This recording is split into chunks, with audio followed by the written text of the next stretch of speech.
பதில் சொல்ல வேண்டும் என்பது எங்களுடைய ஆசை. இருந்தும் ஒரு 2 விஷயத்தை உங்கள் முன்னால் பொதுப்படையாக வைக்க வேண்டும் என்பது எங்களுடைய ஆசை. காரணம், அதை பற்றி தமிழக ஊடகத்தில் அதிகமாக நம்ம இன்னும் பேசுறோம். பிரதமர் தன்னுடைய சுதந்திர தின உரையில நிறைய விஷயங்கள் பேசினாங்க. மிக முக்கியமாக பேசியது 1 லட்சம் இளைஞர்கள், ஆண்கள், பெண்கள், எந்தவித குடும்பத்திற்கும் சம்பந்தம் இல்லாதவர்கள், அரசியல் குடும்பத்துக்கு சம்பந்தம் இல்லாதவங்க, அவர்கள் அரசியலுக்கு வர வேண்டும் என்று பிரதமர் அவர்கள் அறைகோல் விடுத்திருக்கிறார். செப்டம்பர் 1ஆம் தேதியிலிருந்து பாரதிய ஜனதா கட்சி எங்களுடைய உறுப்பினர் சேர்க்கை முகாமை நாம துரிதப்படுத்தணும். செப்டம்பர் 1 பிரதமர் அவங்க மறுபடியும் பாரதிய ஜனதா கட்சியில உறுப்பினராக சேர போறாங்க. பாரதிய ஜனதா கட்சியில யார் உறுப்பினராக இருந்தாலும் 6 ஆண்டு காலம் உறுப்பினராக இருக்கலாம். அதன் பிறகு மறுபடியும் அவங்க உறுப்பினர் ஆகணும். செப்டம்பர் 1 பிரதமர் அவர்கள் ஜே.பி. நட்டாஜி அவர்கள் முன்னிலையில் பாரதிய ஜனதா கட்சியில மறுபடியும் முதல் உறுப்பினராக இணைவாங்க. செப்டம்பர் 2ஆம் தேதி பாரதிய ஜனதா கட்சி தமிழகத்தில் மூத்த தலைவர் அண்ணன் ஹெச் ராஜா அவர்கள் தமிழகத்தில் பாரதிய ஜனதா கட்சியினுடைய முதல் உறுப்பினராக இணைவாங்க. நம்ம தலைவர்கள் எல்லாம் இன்னைக்கு இருப்பாங்க. அதன் பிறகு இந்த முறை கிராமத்தை நோக்கி பாரதிய ஜனதா கட்சி செல்லுகின்றோம். அரசியலுக்கு சம்பந்தம் இல்லாத, எந்த அரசியல் குடும்பத்தில் இல்லாத, அரசியலுக்கு வந்து சேவை செய்ய வேண்டும் என்பதை மனதில் வைத்திருக்கக்கூடியவர்களை கண்டுபிடிப்பதற்காக செப்டம்பர், அக்டோபர் முழுவதும் பாரதிய ஜனதா கட்சி பயணம் செய்யும். கிராமத்தை நோக்கி எல்லா இடத்துக்கும் போவோம். பாரதிய ஜனதா கட்சியில இணைப்பதற்கான ஆலோசனைகளை கொடுப்போம். அதன் பிறகு இணையக்கூடிய நபர்களுக்கு பொறுப்பும் கொடுப்போம். பிரதமர் அவருடைய கனவு 1 லட்சம் இளைஞர்கள் அரசியலை இணைந்து மேலே வர வேண்டும் என்பதை பாரதிய ஜனதா கட்சி மிக கம்பீரமாக எடுத்துக்கொண்டு செப்டம்பர், அக்டோபர் முழுவதுமே உறுப்பினர் சேர்க்கை முகாம் நடைபெறும். ஆனால் பத்திரிகை நண்பர்கள் மூலமாக தமிழகத்தில் இருக்கக்கூடிய எல்லா அன்பு சொந்தங்களுக்கும் ஒரு மாற்றம் வேண்டும், ஒரு வலிமையான நாடு வேண்டும், அரசியலில் நேர்மை வேண்டும் என்றால் பாரதிய ஜனதா கட்சியில தயவு செஞ்சு நீங்க எல்லாம் நினைச்சுக்கங்க. செப்டம்பர் 2லிருந்து உங்களை நோக்கி வர ஆரம்பிப்போம். செப்டம்பர், அக்டோபர் முழுவதும் நடக்கும். ஒரு அலைபேசி எண் உங்களுக்கு ரிலீஸ் பண்ணுவோம். அந்த அலைபேசி எண் மூலமா நீங்க வந்து மிஸ்ட் கால் கொடுத்து இணைஞ்சிக்கலாம். உங்க வீட்டுக்கு பாரதிய ஜனதா கட்சியினுடைய தொண்டர்கள் ஃபார்மோட வருவாங்க, ஃபில் பண்றோம். இது முதல் கருத்து. இரண்டாவது, நம்முடைய பாரதிய ஜனதா கட்சியினுடைய மூத்த உறுப்பினர் 97 வயது இருக்கக்கூடிய டாக்டர் ஹெச்.வி. ஹண்டே ஐயா அவர்கள் இன்று 2 புத்தகத்தை வெளியிட்டிருக்கிறாங்க. எமர்ஜென்சி காலகட்டத்தில் இந்திரா காந்தி அம்மையார் அவர்கள் அரசியலமைப்பு சட்டத்திற்கு ஏற்படுத்திய பாதிப்புகள் குறித்து ஒரு புத்தகம், அண்ணல் அம்பேத்கர் ஐயாவுடைய வாழ்க்கை சரித்திரம் இன்னொரு புத்தகமாக தமிழாக்கம். இதுக்கு பிரதமர் அவர்களே முன்னுரை எழுதியிருக்கிறாங்க. 2013 ஆங்கிலத்தில் எழுதின முன்னுரை இன்று தமிழ்ல மொழிபெயர்த்திருக்கிறோம். தமிழ் அகாடமி இன்னைக்கு அதை வெளியிட்டிருக்கிறாங்க. அந்த நிகழ்வில் எல்லோருமே இன்னைக்கு பங்கேற்றிருக்கிறாங்க. விஐடியினுடைய வேந்தர் விஸ்வநாதன் ஐயா, நீதி அரசர்கள் பி.என். பிரகாஷ் ஐயா, ஜெயச்சந்திரன் ஐயா, நம்முடைய அண்ணாச்சி சந்தோஷம் ஐயா, பிஜிபி, ஆசீர்வாதம் ஆச்சாரி ஐயா, பாரதிய ஜனதா கட்சியினுடைய லைப்ரரி இன்சார்ஜ், 2G வழக்கை வந்து பொதுவெளிக்கு கொண்டு வந்த மனிதர் அண்ணன் ரங்கராஜ் பாண்டே அவர்கள் உட்பட எல்லோரும், அண்ணன் கே.எஸ். ராதாகிருஷ்ணன் அவர்கள் உட்பட எல்லோரும் பங்கேற்றிருக்கிறாங்க. ஒரு நெகிழ்ச்சியான ஒரு விழா. குறிப்பாக அண்ணல் அம்பேத்கர் ஐயா அவர்களுக்கு காங்கிரஸ் கட்சியால் என்னென்ன தீங்குகள் விளைவிக்கப்பட்டது அதை பற்றி எல்லாருமே பேசினாங்க. அரசியலமைப்பு சட்டம் அந்த டேமேஜ் என்ன பண்ணாங்க எமர்ஜென்சியை பயன்படுத்தி, அதுவும் பேசினாங்க. ஸோ அந்த 2 புத்தகத்தையும் கூட இன்றிலிருந்து வெளியே வருது. பாரதிய ஜனதா கட்சி 2 புத்தகத்தையும் கட்சி அலுவலகத்தில் கொண்டு வந்து அதன் மூலமாக மக்களுக்கு கொண்டு வருவோம். அதையும் 2 தகவல்களாக உங்களுக்கு சொல்லிக்கிறோம். அதன் பிறகு இன்று இரவு என்னுடைய ஃபெலோஷிப் மேல் படிப்புக்காக 3 மாத காலம் ஆக்ஸ்போர்டு பல்கலைக்கழகத்துக்கு செல்ல இருக்கின்றேன். கட்சியினுடைய அனுமதி பெற்று, தலைவர்களுடைய அனுமதியை பெற்று, நம்முடைய தலைவர்கள் எல்லாம் இங்கே இருக்கிறாங்க. முக்கியமான கட்சி காலகட்டம் 2 மாதங்கள் உறுப்பினர் சேர்க்கை முகாம் நடக்குது. மறுபடியும் கிளை தலைவர்களிலிருந்து மாவட்ட தலைவர்கள் வரைக்கும் எலெக்ஷன் நடத்தணும். அதெல்லாம் எங்களுடைய தலைவர்கள், அன்பு தலைவர்கள் எல்லாம் பார்த்துக்குவாங்க. மூத்த தலைவர்கள் இருக்கிறாங்க, தொண்டர்கள் இருக்கிறாங்க. இது நானும் ஒரு 3 மாத காலம் தூரத்தில் பயணம் செய்ய வேண்டிய ஒரு கட்டாயம் இருக்கு. என்னுடைய வாழ்க்கையில முதல் முறை இது. தமிழகத்தை தாண்டி எங்கே இருந்தாலும் கூட இதயம் தமிழகத்தில் இருக்கும். தொடர்ந்து இத்தனை காலமாக எப்படி சண்டை போட்டமோ, 3 மாத காலம் ஒரு மாணவனாக ஆக்ஸ்போர்டு பல்கலைக்கழகத்தில் இருந்தாலும் கூட தொடர்ந்து என்னுடைய சண்டை இருக்கும். ஆளுங்கட்சி செய்யக்கூடிய தவறுகளாக இருந்தாலும், முக்கியமான விஷயங்களாக இருந்தாலும் நேரம் கொடுத்து பார்த்து அறிக்கை மூலமாக எங்களுடைய கருத்தை தொடர்ந்து உங்களுக்கு கொடுத்து கொண்டிருப்போம். எங்களுடைய தலைவர்கள் இங்கே இருக்கிறாங்க, களத்தில் அவங்க பார்த்துக்குவாங்க. அதனால் மாவட்ட தலைவர்கள் ஆரம்பித்து கிளை தலைவர்கள், எங்களுடைய மாநிலத்தினுடைய பொறுப்பாளர்கள் இந்த நேரத்தில் நன்றிகளை தெரிவித்துக் கொள்கின்றேன். அவர்களும் அனுமதி கொடுத்து என்னை 3 மாத காலம் அனுப்பி இருக்கின்றார்கள். போயிட்டு நவம்பர் கடைசியில் வருவோம். நிச்சயமாக தமிழகத்தில் ஒரு அரசியல் மாற்றம் வரும்பொழுது இன்னும் தீர்க்கமாக வர வேண்டும் என்பது என்னுடைய ஆசை. படிப்பதற்கு, சிந்திப்பதற்கு எல்லாம் ஒரு வாய்ப்பு. அதையும் பத்திரிகை நண்பர்கள் மூலமாக எங்கள் தொண்டர்களுக்கு இந்த நேரத்தில் தெரியப்படுத்திக் கொள்கின்றோம். இதயம் இங்கே தான் இருக்கும், கண் இங்கே தான் இருக்கும், தொலைபேசி இருக்கும். எப்பொழுது வேண்டுமானாலும் நம்முடைய தொண்டர்களுக்கு, தலைவர்களுக்கு அறிவுரையோ பேசுவதற்கோ தொடர்ந்து நான் இருப்பேன். அதை தாண்டி நம்முடைய பத்திரிகை நண்பர்கள் வந்திருக்கிறீங்க, நிறைய கேள்விகள் இருக்கும், கேளுங்கன்னா ஒன்னதான் பதில் சொல்றோம். ஏன்னா நிறைய இருக்கிறனால இப்படி வர்றோம் ஐயா கேளுங்க.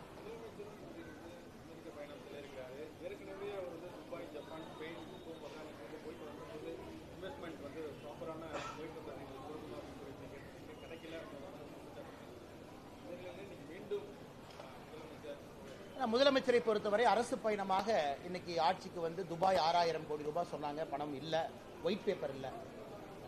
அதன் பிறகு சிங்கப்பூர், ஜப்பான் அதுவும் இல்லை, ஸ்பெயின் இல்லை, இன்னைக்கு அமெரிக்கா போறாங்க. கிட்டத்தட்ட 3.5 ஆண்டுகள்ல இத்தனை பயணங்கள் முதலமைச்சர் அவர்கள் மேற்கொண்டிருக்கிறார். எப்பொழுதுமே வெள்ளை அறிக்கை இதுவரை கொடுக்கல. எந்த கம்பெனி போன நாள எவ்வளவு இன்வெஸ்ட்மெண்ட், வேலை வாய்ப்பு எவ்வளவு உருவாச்சு, எதுவுமே நமக்கு தெரியாது. ஆனால் மறுபடியும் முதலமைச்சர் போறாங்க. முதல் 3 பயணங்களும் தோல்வி பயணங்களாக தான் நாங்க பார்க்கிறோம். ஏன்னா தமிழகத்திற்கு அவர் நினைத்த நிதியோ, திரட்ட வேண்டிய நிதியோ வரல. ஆனால் இந்த முறை அவர் போறாங்க அமெரிக்காக்கெல்லாம், பெரிய ஒரு ப்ரோக்ராமோட போறாங்க. பொறுத்திருந்து பார்ப்போம், தமிழகத்திற்கு ஏதாச்சும் நிதி கொண்டு வராரான்னு பொறுத்திருந்து பார்ப்போம். முதல் 3 பயணம் தோல்வியில் முடிந்தது போல இந்த பயணமும் இருக்கக்கூடாது என்பது எங்களுடைய நம்பிக்கை. பொறுத்திருந்து பார்ப்போம். டிஆர்பி ராஜா அவங்க பேசியிருக்கிறாங்க, இண்டஸ்ட்ரீஸ் மினிஸ்டரா. குறிப்பாக அமெரிக்காவுடைய வெஸ்டர்ன் பார்ட் ஹப்புக்கு போறாங்க, சான் பிரான்சிஸ்கோ, பே ஏரியாக்கெல்லாம். அங்கே ஏகப்பட்ட தமிழர்கள் கொடிக்கட்டி பறந்து கொண்டிருக்கின்றார்கள். அவங்கள பிடிச்சாவே ஆயிரக்கணக்கான கோடி ரூபாய் தமிழ்நாட்டுக்கு வந்துடும். அதனால் அதையெல்லாம் செய்வார்களா என்று பாரதிய ஜனதா கட்சி பார்த்து கொண்டிருக்கின்றோம். வந்த பிறகு பேசுகின்றோம். மத்திய அரசு புதிய கல்விக் கொள்கை அமல்படுத்தாததுனால நிதி கொடுக்கல அப்படிங்கிற இன்னைக்கு காலையில் நான் செக் பண்ணுங்கன்னா கடந்த 5 ஆண்டுகளில் மத்திய அரசை பொறுத்தவரை நிதி கொடுத்திருக்காங்க. எது கொடுத்திருக்காங்கன்னா right to education act, RTE மூலமா கொடுத்திருக்காங்க. சமகிரக சிக்ஷா கொடுத்திருக்காங்க, அதுக்கும் வந்திருக்கு. கிட்டத்தட்ட 5 ஆண்டுகளில் ஏறத்தாழ 5000 கோடி ரூபாய்க்கு மேல, 5100 கோடி ரூபாய்க்கு மேல பணம் வந்திருக்கு இந்த ஹெட்ல மட்டும். இன்னைக்கு மாநில அரசு PM ஸ்ரீ பள்ளிக்கூடம் வேண்டும் என்று ஒத்துக்கொண்டார். இவங்க தான் ஒத்துக்கிட்டாங்க. PM ஸ்ரீ தமிழகத்திற்கு வரும். PM ஸ்ரீ நம்ம என்ன சொல்லணும்னா 16000 பள்ளிக்கூடங்கள் PM ஸ்ரீ என்கிற பெயரில் இருக்கும். இந்தியா முழுவதும் நவீனமான உள்கட்டமைப்பு இருக்கக்கூடிய பள்ளிக்கூடங்கள், அட்வான்ஸ்டா இருக்கும், புதிய பள்ளிக்கூடங்களா இருக்கும். அந்த பள்ளிக்கூடங்கள் 16000 பள்ளிக்கூடங்கள் கட்டுவதற்கு மத்திய அரசு கொடுக்கிற நிதி தான் PM ஸ்ரீ. அதை தமிழக அரசு வேண்டும் என்று சொல்லி ஒப்புக்கொண்டார். ஆனா கையெழுத்து போடல. வேண்டும் என்று சொன்ன பிறகு ஏன் கையெழுத்து போடல? பல காரணங்கள்ல ஒரு காரணம் என்ன சொல்றாங்கன்னா, இதுல புதிய கல்விக் கொள்கை PM ஸ்ரீல இம்ப்ளிமெண்ட் பண்றாங்க, அதுல மும்மொழி கொள்கை இருக்கு, அதை நாங்கள் எதிர்க்கின்றோம் என்பது அவர்கள் சொல்ற காரணமா இருக்கு. ஒரு பக்கம் கேந்திரிய வித்யாலயா இருக்கு, அதுல மும்மொழி கொள்கை இருக்கு, யாரும் இல்லை என்று சொல்லவில்லை. கேந்திரிய வித்யாலயா பள்ளிக்கூடத்துல யாரெல்லாம் பயன்படுறாங்களோ போய் படிச்சுட்டு இருக்காங்க. ட்ரைபல் குழந்தைகளுக்கு ஏகலவ்யா பள்ளிக்கூடங்கள் தமிழகத்தில் இருக்கு, அதிலும் மும்மொழி கொள்கை இருக்கு, அதுலயும் பிரச்சனை இல்லாம படிக்கிறாங்க. ஏகலவ்யா இருக்கு, கேந்திரிய வித்யாலயா இருக்கு, நவோதயா இல்ல, வேண்டான்ட்டாங்க. ஆனால் PM ஸ்ரீ பள்ளியை பொறுத்தவரை முதலமைச்சர் ஒரு ஆணை போடலாமே. தமிழகத்தில் எத்தனையோ தமிழ் பேசாத சமுதாயம் இருக்கு. முதல் மொழி தமிழாக இருக்கட்டும், 2வது மொழி ஆங்கிலமாக இருக்கும், 3வது மொழி கோயம்புத்தூர் பக்கத்தில் மலையாளம் இருக்கும், சென்னைக்குள்ள எல்லாம் தெலுங்கு இருக்கும், ஒசூர் பார்டர்ல கன்னடம் இருக்கும். அந்த மாதிரி முதலமைச்சர் சொல்லலாமே. ஏன்னா இங்கேயும் தமிழகத்தில் தெலுங்கு பேசக்கூடியவர்கள் இருக்கிறாங்க, கன்னடம் பேசக்கூடியவங்க இருக்கிறாங்க, மலையாளம் பேசக்கூடியவங்க இருக்கிறாங்க, உருது பேசக்கூடியவங்க இருக்கிறாங்க. அதனால் எந்த அர்த்தத்தில் மும்மொழி வேண்டாம்னு சொல்றாங்க? ஹிந்தி வேண்டாம், ஓகே வேண்டாம். இன்னைக்கு முதலமைச்சர் அவர்கள் தமிழ்நாட்டில் எந்த பள்ளியிலும் PM ஸ்ரீ பள்ளியில ஹிந்தி இருக்காதுன்னு சொல்லிட்டு பரவாயில்லைங்கண்ணா, ஒன்றும் பிரச்சனை, மத்திய அரசு அனுமதி கொடுக்கும். ஆனால் 3வது மொழியை வகுங்குன்னு தான் நம்ம சொல்றோம். அது மலையாளம் கொண்டு வாங்க, கன்னடத்தை கொண்டு வாங்க, உருதை கொண்டு வாங்க, தெலுங்கை கொண்டு வாங்க. அதனால் முதலமைச்சர் அவர்களும் தமிழக அரசும் சொல்லுகின்ற காரணத்தை நாம் ஏற்றுக்கொள்ள முடியாது. பிரதமர் அவர்கள் விருப்பப்பட்ட நிதி கொடுக்கறாங்க, எல்லா மாநிலமும் நிதியை வாங்கி PM ஸ்ரீ பள்ளிக்கூடம் கட்டுறாங்க. ஆனா இங்கே மட்டும் 3 மொழி இல்லை என்று சொல்லுகின்றார்கள். இதற்காக மத்திய அரசு கொடுப்பதற்கு தயார். PM ஸ்ரீ பள்ளிக்கூடம் வேண்டும் நீங்க தான் சொன்னீங்க. ஆனா கையெழுத்து மட்டும் மும்மொழி கொள்கைக்கு விலக்கு கொடுங்க எப்படி கொடுப்பாங்க? இந்தியா முழுவதும் ஒரு கொள்கை தான். ஹிந்தி வேண்டான்னு சொல்லுங்க பரவாயில்ல, ஹிந்தி ஆப்ஷனலா கூட வேண்டான்னு சொல்லுங்க பரவாயில்ல. ஆனா மூன்றாவது மொழி படிங்க, காலத்தினுடைய கட்டாயம். அதனால் முதலமைச்சரும் தமிழக அரசும் சொல்வதை நாங்கள் ஏற்க மறுக்கின்றோம். இது மறுபடியும் ஒரு அரசியல் விளையாட்டாகத்தான் நாங்க பார்க்கிறோம். இதனால யாருக்கு என்ன பிரச்சனை முதலமைச்சர் சொல்லட்டும். மலையாளம் படிக்கிறனால தமிழ்நாட்டில் இருக்கக்கூடிய கேரள சொந்தங்களுக்கு என்ன பிரச்சனை? தெலுங்கு படிக்கிறனால சென்னையில் இருக்கக்கூடிய தெலுங்கு சொந்தங்களுக்கு என்ன பிரச்சனை? கன்னடம் படிக்கிறனால என்ன பிரச்சனை? உருது படிக்கிறனால என்ன பிரச்சனை? அதனால் இந்த நியாயத்தை வாதத்தை ஏற்றுக்கொள்ள முடியாது. மத்திய அரசு தயாரா இருக்கிறாங்க. இத்தனை காலமாக ரைட் டு எஜுகேஷனுக்கு பணம் வந்திருக்கு, இந்த ஆண்டும் வரும். ஆனால் இவர்கள் நாடகம் போடுகின்றனர். ஆசிரியர்களுக்கு சம்பளம் கொடுக்க முடியாது. இங்க பாருங்க, இன்னைக்கு நம்ம நல்லா புரிஞ்சுக்கணுங்கன்னா 60-40 ரேஷியோல தான் சமகிரக சிக்ஷா ஃபண்ட் ஆபரேட் ஆகுது. மத்திய அரசு 60%, மாநில அரசு 40%. 60-40 ரேஷியோல மாநில அரசுக்கான 40% காம்பனன்ட் இருக்கு. இவர்கள் சொல்லுகின்ற வாதத்தை எப்படி ஏத்துக்க முடியும்னு நான் கேட்கிறேங்க. நீங்க பிஎம் ஸ்ரீ பள்ளிக்கூட வேணும்னு நீங்க ஒத்துக்கிட்டீங்க, அதுக்கு தான் பணம் வருது. பள்ளிக்கூட ஒரு பக்கம் மகேஷ் பொய்யாமொழி அவர்கள் சட்டப்பேரவையில் சொல்றாங்க 10,000 பள்ளிக்கூடங்கள் குறைவா இருக்கு, உடைஞ்சு போச்சு, மரம் மேல முளைச்சிருக்கு, கூரை ஒழுகுது, பள்ளிக்கூட கட்டடம் இடிஞ்சு விழுகுது. சரி, நீங்க கட்டுங்க. கட்டறக்கு மோடி ஐயா பணம் கொடுத்து வேண்டான்னு ஏன் சொல்றீங்க? ஒன்று, மோடி ஐயா பணம் வேண்டானா மாநில அரசுடைய நிதியில 3 லட்சம் கோடி ரூபாய் பட்ஜெட்ல நீங்க பள்ளிக்கூடத்தை கட்டுங்க. கட்டுவதற்கு பணம் இல்லை. கட்டுவதற்கு பணம் வந்தால் இது போன்ற முட்டுக்கட்டையை போடுறாங்க. அதனால் இன்னைக்கு இவங்க எமோஷனல் பிளாக்மெயில், ஐயோ ஆசிரியர்களுக்கு சம்பளம் போட முடியாது அப்படின்னு ஒரு எமோஷனல் பிளாக்மெயில வைக்கிறாங்க. அதுக்கும் இதற்கும் சம்பந்தம் இல்லை. இது 60-40 ரேஷியோல இந்தியா முழுவதும் ஆபரேட் ஆகுது. அது எப்படி 2020 வரை ஹிந்தி வேண்டான்னு சொன்னவங்க இன்னைக்கு மூன்றாவது எந்த மொழியும் வேண்டாங்கிறாங்க? அது ஆப்ஷனல் தானே. இன்னைக்கு எல்லா குழந்தையும் தனியார் பள்ளிக்கூடத்துக்கு போறாங்க, அங்க 3 மொழி படிக்கிறாங்க. முதலமைச்சர் சட்டம் போட்டு ரத்து பண்ணுவாரா? தனியார் பள்ளிக்கூடத்துல முதலமைச்சருடைய குடும்பம் நடத்தக்கூடிய பள்ளிக்கூடத்துல 3 மொழி இருக்கு சார். அதை இன்னைக்கு சட்டம் போட்டு ரத்து பண்ணட்டும். இல்லை, அதுவும் பிஎம் ஸ்ரீ பள்ளிக்கூடத்தில் நல்லா புரிஞ்சுக்கன்னா பயிற்று மொழி தமிழாக இருக்கும். நல்லா சொல்றாங்க, கேட்டுக்கோங்க. பிஎம் ஸ்ரீ பள்ளிக்கூடத்தில் பயிற்று மொழி தமிழ், ஆங்கிலம் கிடையாது. ஏன்னா நியூ எஜுகேஷன் பாலிசியில பயிற்று மொழி என்பது தாய்மொழியாக இருக்கும், தமிழ் மொழி. அதையே வேண்டாங்கிறாரு. தமிழ் மொழியில நம்ம குழந்தைகளுக்கு சொல்லிக் கொடுக்க கூடாதா? அதனால யாரை முட்டாள் ஆக்குவதற்கு மாநில அரசும் முதலமைச்சர் அவர்களும் ஐயோ ஆசிரியர்களுக்கு சம்பளம் கொடுக்க முடியாது, மத்திய அரசு பணம் கொடுக்க மாட்டாங்க, எந்த டிராமாவை ஏற்றுறாங்க? தமிழ் மொழியில சொல்லிக் கொடுக்க போறாங்க. மூன்றாவது மொழி பிடிச்ச மொழியை தேர்ந்தெடுங்க, எந்த மொழி வேணாலும் எடுத்துக்கங்க. இதுல என்ன தவறுங்கன்னா ஒன்றொன்று முட்டுக்கட்டை போடுறாங்க. சரி, வேண்டாம் உங்க நிதியில கொடுங்க, வேண்டான்னு முடிவு பண்ணிட்டீங்க, உங்க நிதியில கொடுங்க. உங்க நிதியில கொடுக்க முடியல. எல்லா இடத்துலயும் 3 மாசத்துக்கு ஒருக்கா பத்திரிகை நண்பர்கள் நியூஸ் போடுறீங்க, பள்ளி கட்டடம் விழுந்து 2 மாணவர் சாவுன்னு. அந்த மோசமான அந்த நியூஸை நம்ம படிக்கிறோம், மாணவ செல்வங்களுக்கு இது ஆகுது. அதனால் இது நடக்கக்கூடிய ஒரு வெற்று விளம்பரம், ஒரு டிராமாங்க.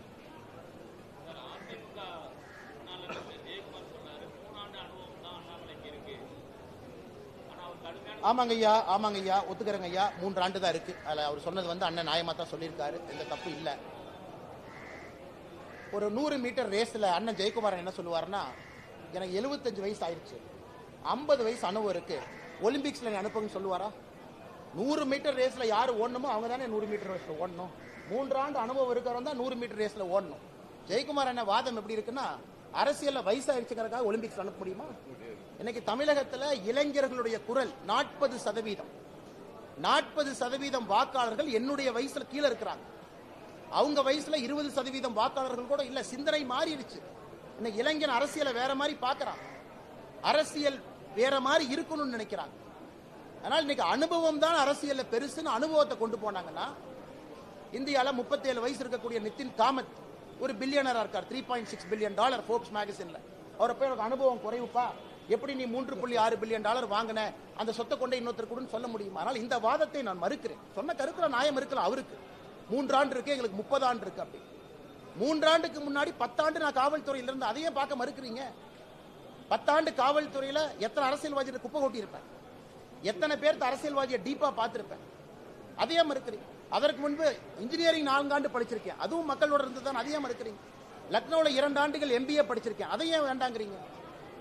10 ஆண்டுகள் கிராமத்துல மம்முட்டி பிடிச்சி தண்ணி பாய்ச்சிருக்கேன், பால் கறந்திருக்கேன், சாணி எடுத்திருக்கேன், விடிய விடிய அப்பாவோட தோட்டத்துல போய் தண்ணி கட்டியிருக்கேன், அதையே மறுக்கிறீங்க? அதுவும் அனுபவம் தானே. 10-15 ஆண்டுகள் விவசாயியாக இருந்திருக்கின்றேன், மாணவனாக இருந்திருக்கின்றேன், காவல்துறை அதிகாரியாக இருந்திருக்கின்றேன். இவ்வளவு செஞ்சிருக்க இதெல்லாம் அனுபவம் இல்லை. அரசியல்னா கிளை தலைவரா ஒரு வெள்ளை வேட்டியை கட்டிக்கிட்டு வெள்ளை சட்டையை போட்டுக்கிட்டு கும்பிடு போட்டுக்கிட்டு அப்படியே எலெக்ஷனுக்கு பணம் கொடுத்தா தான் அரசியல்வாதியா? அது அவருடைய பாணியில் அரசியல்வாதியாக இருந்த அனுபவம் என்றால் இது இல்லைன்னு நான் சொல்றேன். ஆனால் அவர் ஓட்டப்பந்தயத்துக்கு போவாரா? நாளைக்கு மோடி ஐயாக்கு ஃபோன் பண்ணி, அண்ணா எங்க தலைவர் 70 வயசு ஆயிருச்சு, பொதுச் செயலாளர், அவருக்கு வந்து அரசியல் அனுபவம் தமிழ்நாட்டில் அதிகண்ணே, அதனால் 100 மீட்டர் ஓட்டப்பந்தயத்துக்கு அனுப்புன்னு சொல்ல முடியுமா? அனுபவம் எங்க தேவையோ அனுபவம் இருக்கலாம். இன்னைக்கு உலகத்தில் இருக்கக்கூடிய தலைவர்களை பாருங்க. ஜேவியர் மேலி, அர்ஜென்டினா, வயசு என்னங்கண்ணா? இதுக்கு முன்னாடி ரிஷி சுனக் இருந்தாங்க, வயசு என்னன்னா? உலகம் முழுவதும் இருக்கக்கூடிய தலைவர்கள் பாருங்க. இட்டலியில பாருங்க, வயசு என்ன? பிலோ 35 இன்னைக்கு வட அமெரிக்கால அதிபர்களாக இருக்கிறாங்க.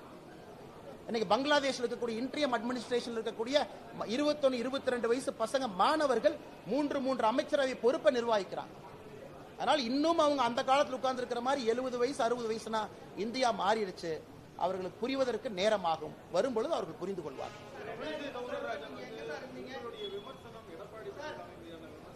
அண்ணே வந்துட்டேங்க ஐயா சார், வந்துட்டேன். இதை கேள்வி முடிச்சோன்னே வந்துட்டேன் சார்.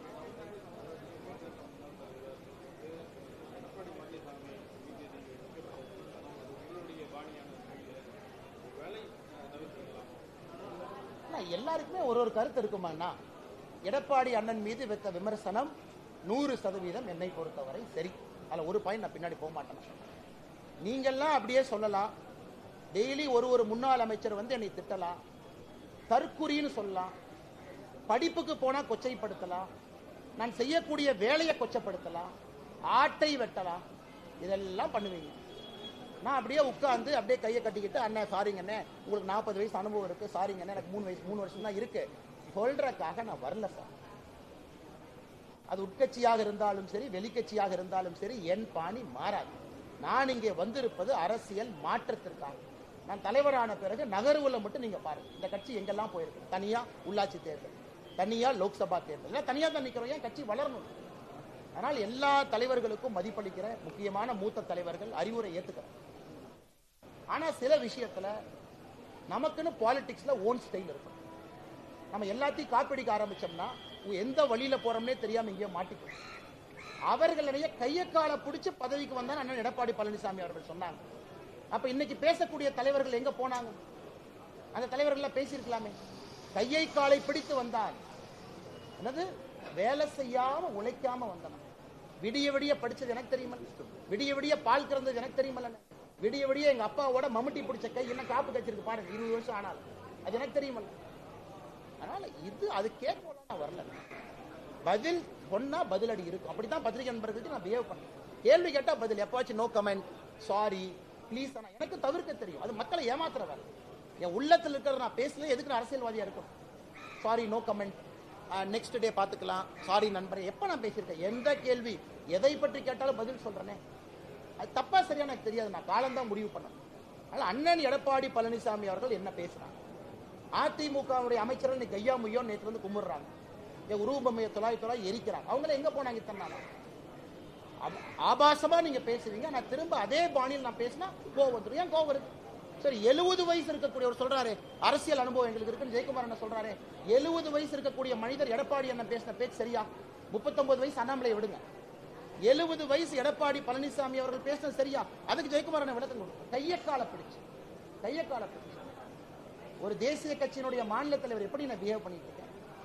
கையை காலை பிடிச்சு அப்படியே அரசியல் பண்ணிட்டு இருக்கேன். கர்நாடகால பிஜேபி அரசாக இருந்தாலும் உண்ணாவிரதம் நடக்குது.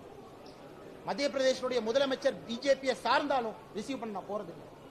தமிழகத்தை முதன்மைப்படுத்தி அரசியல் செய்து கொண்டிருக்கின்றேன் ஒரு தேசிய கட்சி. எதற்கு? தமிழக மக்களுக்கு அந்த அரசியலை விரும்புறாங்க, அதை எதிர்பார்க்கிறாங்க. காங்கிரஸ் போல நாமும் இருக்கக்கூடாதுன்னு நினைக்கிறாங்க. ஆனால் இவர்கள் இந்த கையோ முய்யோன்னு கத்துறதெல்லாம் விட்டுட்டு, அதிமுகவினுடைய தலைவர் இன்னைக்கு என்ன ஆகி போச்சுன்னா 70 வயசுக்கு மேல சில தலைவர்கள் டை அடிச்சுட்டு இளைஞன் நினைச்சுக்கிறாங்க.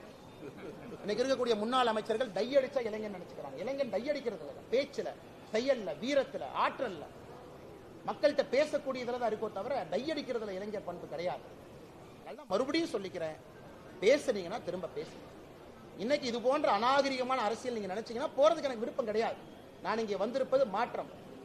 நல்ல விஷயத்தை பேசுவோம், வேலை வாய்ப்பை பத்தி பேசுவோம், நீர் மேலாண்மை பத்தி பேசுவோம், சட்டம் ஒழுங்கை பத்தி பேசுவோம். பேசுறதுக்கு என்னைய விடுங்க, அதுக்கு வாங்க போட்டி போட்டு பேசுவோம். உங்களுக்கு என்ன விஷன் ஃபார் தமிழ்நாடு, பிஜேபிக்கு என்ன விஷன் ஃபார் தமிழ்நாடு பேசுவோம். மக்கள் மன்றத்தில் வைப்போம்.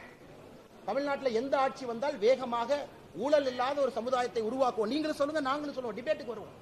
அதை விட்டுட்டு நான் பழைய பஞ்சாங்கத்தை தூங்கி 1960, 70, 80 பேசிட்டு. அதனால் என்னை பொறுத்தவரை நியாயமா இருக்கணும்னு நினைக்கிறேங்கன்னா அந்த பக்கமும் அந்த நியாயமும் நேர்மை இருக்கும்.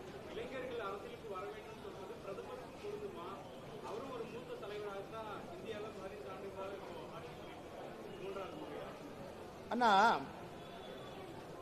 பிரதமருடைய விருப்பமே இளைஞர்கள் எல்லா இடத்துக்கும் வரணும். இப்பதான் வர்றாங்க. இத்தனை காலமா இருந்தவர்கள் 53 வயசு ராகுல் காந்தி இளைஞர்னு சொல்ற அளவுக்கு மோசமா போயிடுச்சு. ஸ்டாலின் ஐயா இளைஞரணி தலைவர் எத்தனை வருஷம் வரைக்கும்? உதயநிதி ஸ்டாலின் அண்ணா வயசு 50 இளைஞரணி தலைவரா? எங்க கட்சியில 35 வயசுக்கு மேல ஒரு நாளா இருந்தா இளைஞரணி தலைவர் விட மாட்டேன். பிஜேபியில 35th year one day extra out, வேற பதவிக்கு போங்க. இளைஞர்களுக்கு வாய்ப்பு. அதை 3 வருடமாக கடைபிடிக்கின்றோம். அதனால இவங்க எங்களுக்கு பாடம் எடுக்க வேண்டாம். 53 வயது 54 வயது வச்சுக்கிட்டு டிஷர்ட் போட்டுட்டு இளைஞர், 50 வயசுல திமுக இளைஞரணி தலைவர், 73 வயசு இருந்தவர் 8 ஆண்டுகளுக்கு முன்பு வரை 65 வயசு இருந்தவரை இளைஞரணி தலைவர். அவங்க எங்களுக்கு சொல்ல வேண்டாம். பிரதமருக்கு தெரியும் இன்னைக்கு இளைஞர்கள் வந்தா தான் படிப்படியா பஞ்சாயத்துல எம்எல்ஏவாக எம்பிகளாக பல பொறுப்புகள் அவங்க வர முடியும். இன்னைக்கு பிரதமர் விருப்பப்படுறாங்க. இளைஞர்கள் அரசியலுக்கு வர வேண்டிய நேரம். இங்க இருக்கிறவங்க எல்லாமே அடைச்சி வச்சுட்டாங்களே, எந்த இளைஞர்களுக்கு வாய்ப்பு கொடுக்கலையே. பிரதமர் கொடுப்பதற்கு உதாரணம், நான் பிரதமர்லாம் நான் எப்படி அரசியலுக்கு வந்திருப்பேன்? எந்த கட்சி 37 வயசுல ஒருத்தனுக்கு மாநில பொறுப்பு கொடுத்திருக்கு? பிரதமர் தானே கொடுத்தாங்க.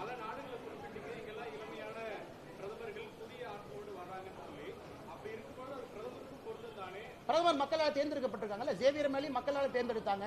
பிரதமருக்கு 23 கோடி பேர் ஓட்டு போட்டிருக்காங்க பிரதமராக வர வேண்டும் என்று. அண்ணா நல்லா நான் சொல்றது நல்லா தெரிஞ்சுக்கங்க. பிரதமர் அவர்கள் இளைஞர் தான் உள்ளத்தில். இவங்க சொல்ற அதே லாஜிக் எனக்கு. ஏன்னா 50 வயசுல இளைஞரணி தலைவர்னு சொல்றாங்க. எங்க பிரதமர் பிஜேபியோட இளைஞரணி தலைவர்லாம் கிடையாது. அவர் பிரதமர் இளைஞரணி தலைவர் தேஜஸ்வி சூர்யா தம்பி இருக்காரு. அதனால இன்னைக்கு பிரதமருடைய செயல்பாடுகளை நீங்க விமர்சனம் பண்ணுங்க. கை நடுங்குதா, கால் நடுங்குதா, விமானத்தில் ஏறும்போது தப்பி ஏறாரா, புட்டின கண்ணை பார்த்து பேசுறாரா, காலை பார்த்து பேசுறாரா, உக்ரைன் பிரதமருக்கு கை கொடுக்கும் போது ஷேக் எப்படி இருக்கு, பிரதமருடைய பார்வை சிங்க பார்வை. நான் சொல்றதுன்னா இதுல பேசுவோம். நான் சொல்றது பிரதமர் இன்னைக்கு வாங்கினா அண்ணாமலையை போன்ற இளைஞனை கொண்டு வந்திருக்காங்க. இங்க இருக்கக்கூடிய இளைஞர்களை கொண்டு வந்திருக்கிறாங்க. எம்பிக்கள் இன்னைக்கு யங்கஸ்ட் பொலிட்டிக்கல் பார்ட்டி பிஜேபி என ஏகப்பட்ட எம்பி இருக்காங்க. ஒரே நேரத்தில் இந்த கட்சி அவ்வளவு இளைஞர்களை திணிக்குது. கீழிருந்து மேல வரணும். இந்த டெமோக்ரஸியில் எப்ப வருவீங்க சொல்லுங்க. சாரி அண்ணா, அவர்கிட்ட போயிட்டு வந்தேன். அப்புறம் 2019 போலீஸ்காரா இருந்தது சார்.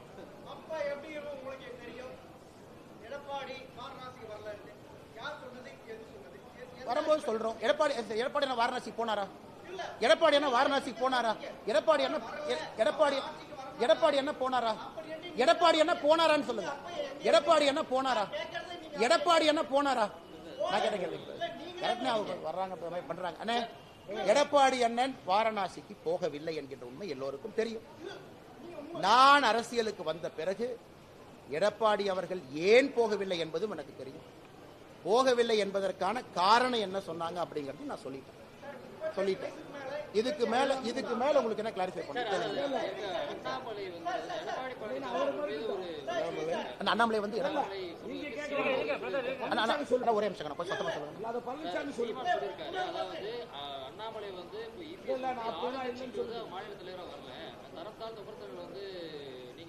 சீமான் அண்ணன் நேற்று சொல்லியிருக்காரு. நீங்க கேக்குறீங்க சீமான் அண்ணன் பத்தி. சீமான் அண்ணன் சொல்ல கருத்தை நான் சொல்றேன். எடப்பாடி ஒரு அடிமை.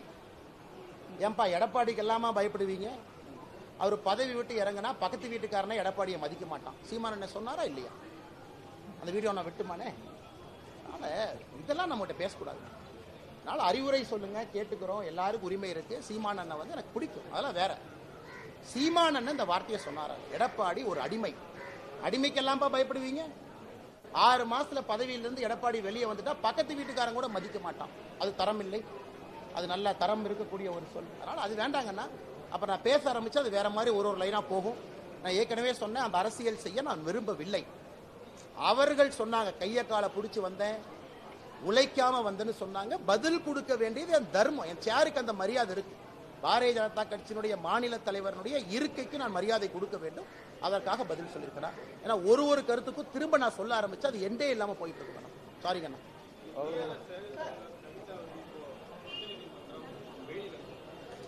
இன்னைக்கு உங்களுக்கு தெரியுங்கன்னா உச்சநீதிமன்றத்தை பொறுத்தவரை இவங்க பெயில் கிடைக்கிறவங்க யாருமே இன்னசென்ட்னு இல்லைங்கண்ணா. ஆனா யாருமே ஒரு சிறைச்சாலையில 10 வருஷம் 15 வருஷம் இந்தியாவில் இருக்க முடியாது.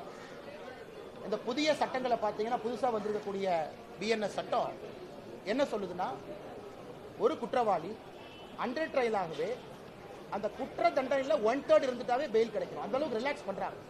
அதனால் இவர்கள் யாரும் நிரபராதிகளா வரல. ப்ராசஸ் 1 வருஷம் 8 மாசம் ட்ரையல் ஆரம்பிச்சிருச்சு, டெய்லி ட்ரையல் போகுது.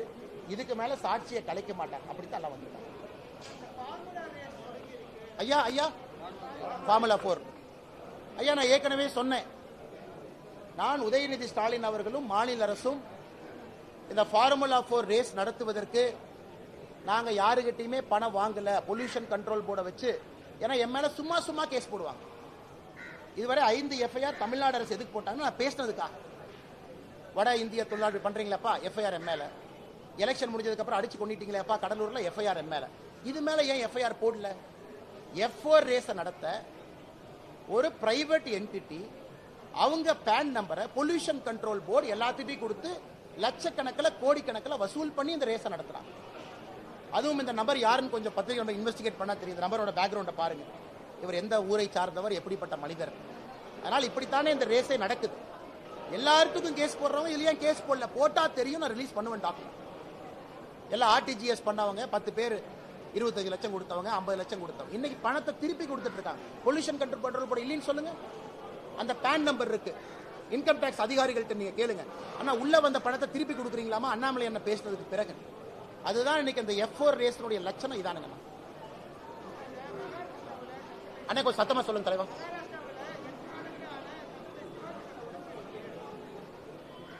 ரொம்ப வருத்தம் அளிக்கக்கூடிய ஒரு விஷயம், குறிப்பா சிந்துகர்க் ஃபோர்ட்.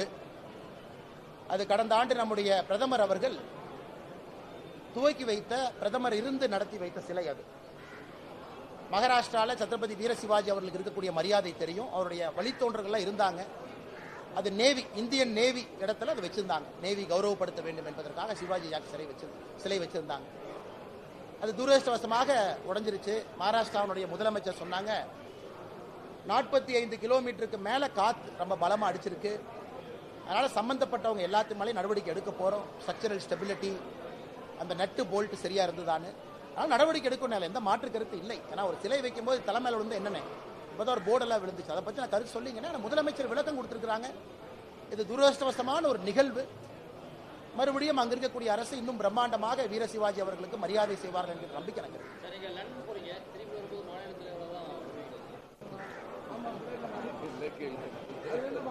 அண்ணே, இன்னைக்கு பிஜேபி கட்சியில வந்து மாநில தலைவர் மேனேஜர் கிடையாது, ஒரு தலைவர் என்கின்ற பொறுப்புக்கு நாங்கள் எல்லாருமே இருக்கோம். பேசுறோம், கைடு பண்றோம், ஆலோசனைகளை கேட்கிறோம். அண்ணன் கேபி ராமலிங்க அண்ணன், சக்கரவர்த்தி அண்ணன் இருக்கிறாங்க. அவங்க என்ன சொன்னாலும் கேட்கிற ஆள் தான். என்ன சொன்னா, உதாரணத்துக்கு 2 பேர்த்த நான் சொல்றேன், பக்கத்தில் இருக்கிறவங்க. இதுவரை அவர்கள் சொன்ன கருத்துக்கு எதிராக நான் ஒரு வேலையை செஞ்சது இல்லை. ஆனால் வெளிக்காட்டிக்க வேண்டும் என்கின்ற அவசியம் இல்லை. இன்னைக்கு பாருங்க, பிஜேபியினுடைய சரித்திரத்தில் ஒரு மாநில தலைவர் முதலாக கட்சி 3 மாதம் விடுப்பு கொடுத்து படிக்க ஆரம்பிக்கிறாங்க. எந்த கட்சியிலுமே கிடையாது, பிஜேபியில் கொடுக்குறாங்க, ஏன்னா படிச்சுட்டு வரணும் அப்படின்னு. அது இந்த கட்சி படிப்புக்கு கொடுக்கக்கூடிய மரியாதை. அதற்கு முன்னாடி தலைவர்கள் என்னென்ன, எனக்கு முன்னாடி 1008 தலைவர்கள், எனக்கு அப்புறம் 1008 தலைவர். படிப்புக்கு இந்த கட்சி கொடுக்கக்கூடிய மரியாதையை தான் உங்க முன்னாடி நான் வைக்கிறேன். அதனால இந்த தலைவர் இளைவரெல்லாம் தேவையில்லை. ஐ ஆல்சோ பிலீவ், எங்க இருந்தாலும் கூட செய்கின்ற பணிக்கு அந்த மரியாதை இருக்கும். சேர்ல இருந்து தான் அதை செஞ்சா தான். அண்ணாமலை இந்த சேர்ல உட்கார்ந்து இருக்கனால தான் மரியாதைன்னு அவசியம் இல்லைங்க. கட்சியில தொண்டனா இருந்து வேலை செஞ்சாலும் அந்த மரியாதை கொடுக்கத்தானே போறாங்க. நாங்கள் தொண்டர்கள், பொறுப்பு தலைவர் பொறுப்பு, அவ்வளவுதான். அடிப்படை எல்லாம் தொண்டர்கள். பதவி இருக்கு போல், நான் தான் ஏற்கனவே சொல்லிட்டேன், வெங்காய பதவி. வெங்காயத்தை உரிச்சிங்கன்னா உள்ள ஒன்று இருக்காது. அது மாதிரி தான் தலைவர் பதவி. உரிச்சு பார்த்தீங்கன்னா உள்ள ஒன்று இருக்காது. ஒரு சேர் இருக்கும், ஒரு டேபிள் இருக்கும், ஒரு டேபிள் வெயிட் இருக்கும், ஒரு பென் இருக்கும். அதை நீங்க பிரமாதமாக கூட பார்த்துக்கலாம். அந்த மாதிரி நான் பார்க்கலீங்கன்னா. அதனால் எனக்கு சந்தோஷம், இந்த கட்சி அனுமதி கொடுத்து படிக்க வேண்டும் என்கின்ற ஒரு வாதத்தை வைத்து அனுப்புறாங்க. பிரதமர் அவரே அனுப்புறாங்க. அதனால் பெரிய மகிழ்ச்சி, நெகிழ்ச்சி. தலைவர்களும் அந்த பொறுப்பை சுமக்கிறதுக்கு தயாரா இருக்கிறாங்க. அதற்கு நான் நன்றி கடன் பட்டிருக்கிறேன். நன்றி அண்ணா.